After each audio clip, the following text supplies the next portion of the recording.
Hello everyone and welcome to the second of two videos about David Brown brochures. You seem to like it, so I'll show you a little bit more. So when I left you last, this was as far as we'd got. So we were up to things like the 1210, the 1410, the 995, 906 and the like. In 1979, these were gone, and what came instead were the 90 series, and we start here with the 1190 through stuff like the 1490 all the way up to Meltham's largest tractor at the time, the 1690. So you will notice that this 1190 still has the familiar David Brown 3-cylinder engine. This really is an 885 with different styling and a different cab. Then we go through the 12, the 13 and the 1490 up to the brand new to them then, the 6-cylinder 1690, David Brown's own 6-cylinder engine made in-house in Meltham. Here is a cutaway of said engine. It's not radically different to the 4-cylinders really. It is very similar. They share a lot of common parts. Something that a lot of people know about is that it had 2-cylinder heads. So it was two 3-cylinder 880 style cylinder heads bolted onto a new 6-cylinder block, obviously with the new crankshaft and the running gear and the like. There are some common parts in this. It is not out of the way radically different to that of the earlier 4-cylinders. So the other thing on the 90 series is obviously as well that cab. Now that cab, made by Secura in the early days, there is a view on the inside, was a real step up and a real nice place to spend your day back in the 80s. As the brochure says, roomier, cleaner and more comfortable. So we had a proper armchair, we had a flat floor cab, we had pendant mounted pedals for more leg room, we had synchromesh gears, or hydro shift would live around here on the dash, gear lever, hydraulic controls, handbrake, PTO clutch and the like. It's not too bad a place to spend your day. Back in the 80s it was up there with the best of them. Looking back now, it can get a bit warm in these cabs, but through and through it's not a bad place to spend your day. A quick rundown, we start off with the 1190, the smallest in the range. That is there doing a little bit of ridging up, probably for potatoes or the like. 3-cylinder, much like an 885, but with this clever cab and revised styling. You'll notice in this picture, as well as some others like this, knowing some people that worked in Meltham at the time, they tell me that stuff like this were mock-ups that they made for the brochures and the like back in the day. If you look at that young chap there driving away, it doesn't really fit and it doesn't really suit properly. So I'm told this is an 885 tractor with a bit of tin work cobbled on, and this would have been a wooden mock-up cab that they just used for these pictures. So there is lots of differences in this. This isn't a real actual working tractor because of production issues and the like back in the day. So we went from the 1190 through the 12, the 1390. They were available with the standard David Brown loader as it was then. There's a 1490 doing a bit of little baling with a bale sledge behind it. The 1490 was designed to be one of the frontline tractors, so we had an 82 horsepower 4-cylinder engine, turbocharged, but it still had the smaller back end. The big back end that the 1412 and the 1410 had was reserved for the 1690 tractor, and obviously that came with the 6-cylinder engine, 103 horsepower, quite a big tractor back in the day. So looking at the range of the 90 series, we go from the Meltham built things like the very popular 1390. They were added to the range of the 90 series, stuff like this, which is a 2290, back then being a 2-wheel drive. Also, the JI Case imported 48 and 4690 tractors. These are massive prairie busting, great big, super big tractors back in the day. So the David Brown range went from the tiny small stuff like the 1190 through the popular 12, 13, 1490 to the quite big 1690, all the way then up to these massive equal wheeled Scania engined 46 and 48 90 tractors. As well, of course, they were joined by things like the 2290 that later on came in four-wheel drive. Interestingly, they carried on with the 885 in narrow form. It was made for vineyards and orchards and the like. They carried this on into the production of the 90 series without changing anything really. It was still available as the 885. So this range of tractors was launched with a lot of fanfare and a great deal of fuss in the Beach Plaza Hotel in Monte Carlo back in September of 1979. Here is a programme for the events of the launch, and there is all sorts of stuff here. We've got a buffet at the banqueting suite, for example. We've got a private breakfast. We've got a reception area where we go to the Centre de Congress, where there's presentations and all sorts. I would guess that the presentations, I've got some pictures of those, where different models throughout the range were lined up, and it would have made quite an interesting day, no doubt. So spread over this whole beachfront hotel complex would have been the launch for the 90 series, back to great fanfare back in the day. In about 1983, styling was changed and the 90 series became the 94 series. You can see here the then brand new 1494 tractor. Other than the colour change and a few tweaks here and there, and sadly the David Brown name had now disappeared from the bonnet. It was just purely a case tractor. This is very much a Meltham built product. Here we have the 1690, very, very similar to the 1690 Turbo that it replaced, now picked up to 108 horsepower rather than the 105, solely available as a hydroshift tractor in four-wheel drive. The case 1694. So we start with the 1190. This was the smallest three-cylinder, 48 horsepower. This could be traced back to the red three-cylinder 880 all the way back in the early 60s. We then go to the 1294, which came after what would be the 1390, the 996s before that. Again, not revolutionary, more evolutionary. We then go to the 13 and the 1490s, or the 94s rather.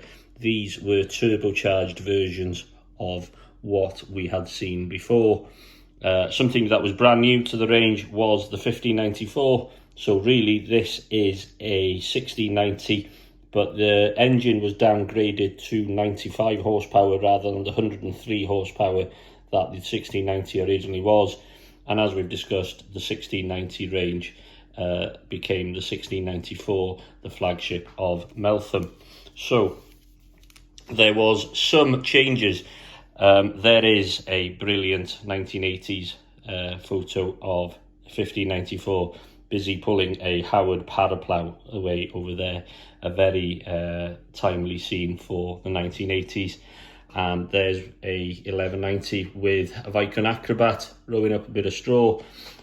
Case tractors weren't immune to the change either, so the big 4890s became the 94s, a change in colour, but really that was about it.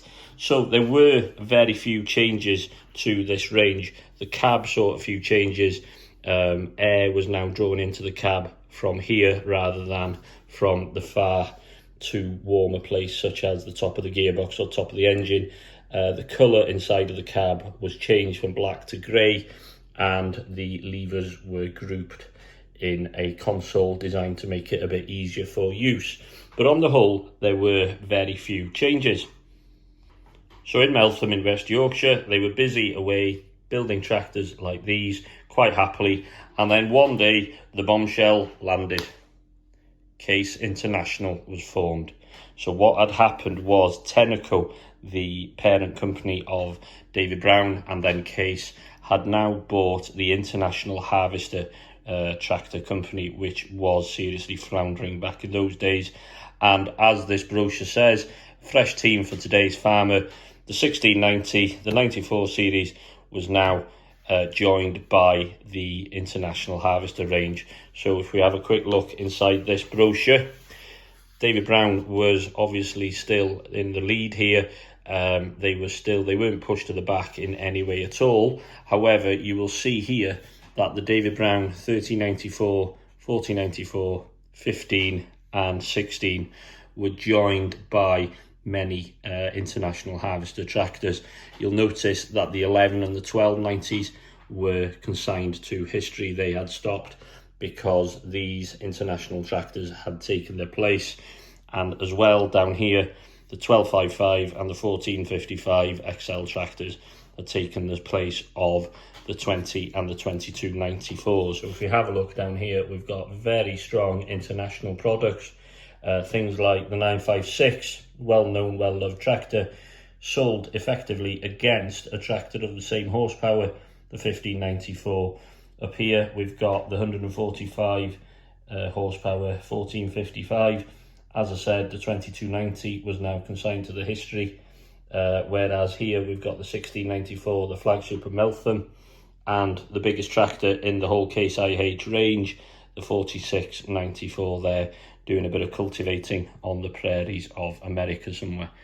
So again, we have a good mix of kit. So we effectively had these two lineups of tractors being sold against each other. Here is the company that owned the whole thing, a company called Tenneco, and they were massive. They were a Texas-based huge conglomerate who owned a little bit of everything, oil rigs, paper mills, and all sorts of stuff. I think David Brown Case and then Case IH was just a corner of this massive conglomerate of companies. So what does this mean for David Brown? Well, the 13, the 14, 15 and 1694s were still produced in Meltham. It's interesting that the 1390 was the best-selling tractor of the whole Case IH range for a while. There they are, busy in their work there. There's a good shot here of inside the cab. Fairly tidy place to spend your day back in the day. Not too bad at all. You can see some changes in the 94 series cab to what was the 90. So we've got the instruments grouped into one area. The PTO clutch was easier to get off and on. There was a grey feel to the cab rather than the black. It made it a little bit more light and airy. A little bit more padding on the cab to keep the noise out, I would guess. And the air intake into the cab was taken from there rather than from directly from the top of the engine or the gearbox. Not that it made much difference. They were still a warm old place to spend the day. However, back in the 80s, they weren't such a bad place. It is a sorry end to the story because the bods in Case and Case IH thought, hang on, we're building a lot of tractors which are very similar here. And one day, this brochure was produced. A proud heritage. During 1988, the 94 series will come to a close. And the very last of the 94 series ended up with the David Brown decal on the side, the badge proudly seen on the front, and commemorative edition written down the side of the bonnet. So in March 1988, it's a real sad end to the tale, but the David Brown, the Case range of 94s came to an end. As it says there, over 50 years of service, 1936 to 1988. This Aston Martin here, David Brown fans will know that Aston Martin and the David Brown story are intertwined. This was given away in a competition. If you went to buy one of these brand new, you were entered in the competition to buy that, to win that rather. I honestly don't know who ended up with that or where that car is today. I wonder where that tractor is today. I can remember as a small child going to our local Burgess dealer and seeing a tractor identical to this, brand new then, in the showroom in our local David Brown dealership. And I remember sitting in the cab here and not understanding why my dad didn't just buy that tractor. It would have been ideal for us. Why don't you just go and buy it? I wonder where that tractor has ended up today. So there we are, from the beginnings of the 90 series in 1979 to 11th of March 1988, where the David Brown story of the David Brown production line came to a close. A very sad end to a long, happy tractor manufacturing story. There we go. That's where we are. That's where the David Brown, the Case, and the Case International story of tractors made at the Meltham, the ex-David Brown plant in Meltham in West Yorkshire, comes to an end. I hope you've enjoyed a quick tour of these brochures on the back of the video I did previously in the run-up of the white tractors up to the 90 series here. I hope you've enjoyed it. Going from now on, we're back to the more normal, in inverted commas, videos of me getting up to stuff as an agriculture contractor and doing a bit of repair and service in the shed, and I hope you join me for those. So thanks for watching. I see you again soon. Lovely. Have a nice day, everyone. Goodbye.